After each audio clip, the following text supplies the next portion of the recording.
Welcome to the middle of September, my friends. It is September 16th. Thank you for joining us on this Monday for another 5 minutes with Sean, maybe 10. Lots going on. A lot of conversations recently revolving around the idea of silos in dealerships, right? Kind of why aren't we able to move forward as a group?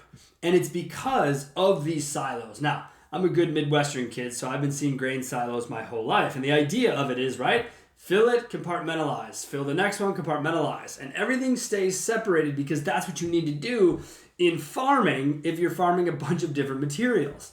We are not farming, people. We are selling cars. Recently, Becky Chernick and Justin Jarek had a conversation that I really tuned into because there was this idea of how do you deal with F&I people, and salespeople? How do you deal with that relationship? Should you have to spiff salespeople to sell F&I? And the answer to that in my world is yes. It's always been that way. That's for any salesperson who's told to do more. Because they're basically paid in commission, they expect that bonus. That comes from right here in the heart. And anyone who says that's not how they felt as a salesperson probably is lying to you. Okay? So let's take it at its idea. The idea is F&I wants help getting their products sold for them, right? F&I, that's not what I meant. You want help getting people excited in the idea of it kind of TOing you, setting you up correctly for the sale, okay?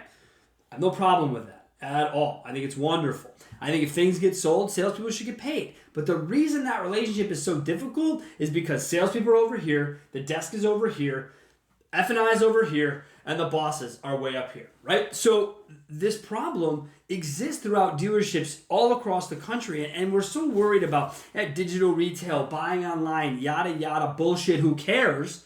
Because none of it matters if your dealership cannot communicate, okay? You're never going to be able to do digital retailing in a siloed environment when the desk manager won't give a number on a trade over the phone. You think he's going to give a number online to a ghost customer? No, he's not. You think your desk, who doesn't want to lose $5 in gross to make a car deal because that's how they're paid, is going to give away gross online to an anonymous customer? No, they won't. You think a salesperson is going to walk a person through a deal they're not going to get paid a full commission on? No, they're not. So what we have to do is we have to work as a team. One of the biggest things when I was in retail that I tried to cut out from the discussion was, this is when BDCs were real hot. I didn't believe in BDCs. I thought it was silly. I thought our salespeople, I was raised in this business in the late 90s as a sales person, right? Rolodexes, always calling, always following up, always on the phone. So the principle of the BDC, kind of, in my opinion, that first move into a silo was to me a bad idea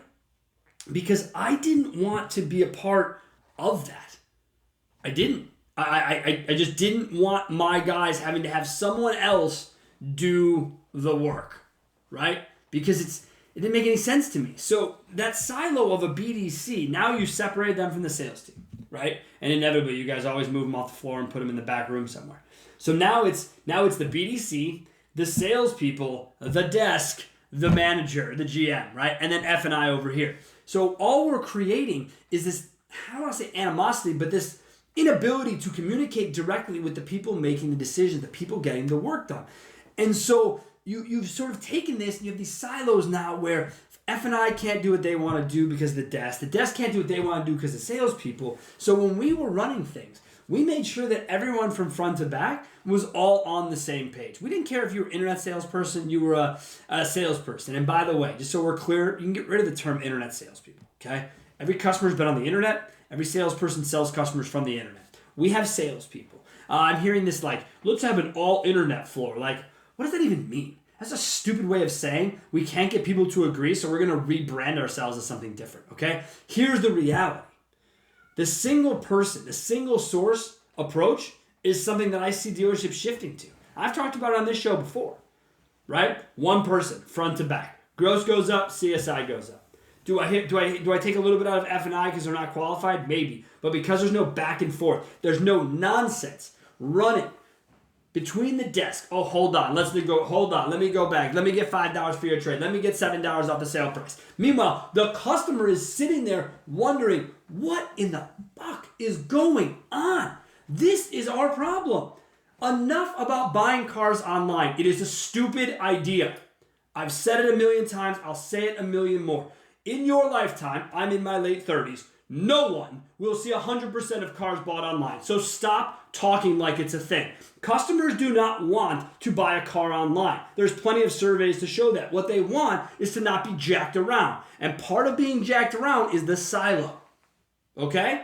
The silo is your problem. Your inability to have sales managers work with salespeople, then work with F&I is your problem. Okay?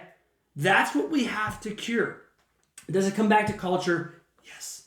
Am I in the culture business? Fuck no. Not at all. You guys deal with that on your own.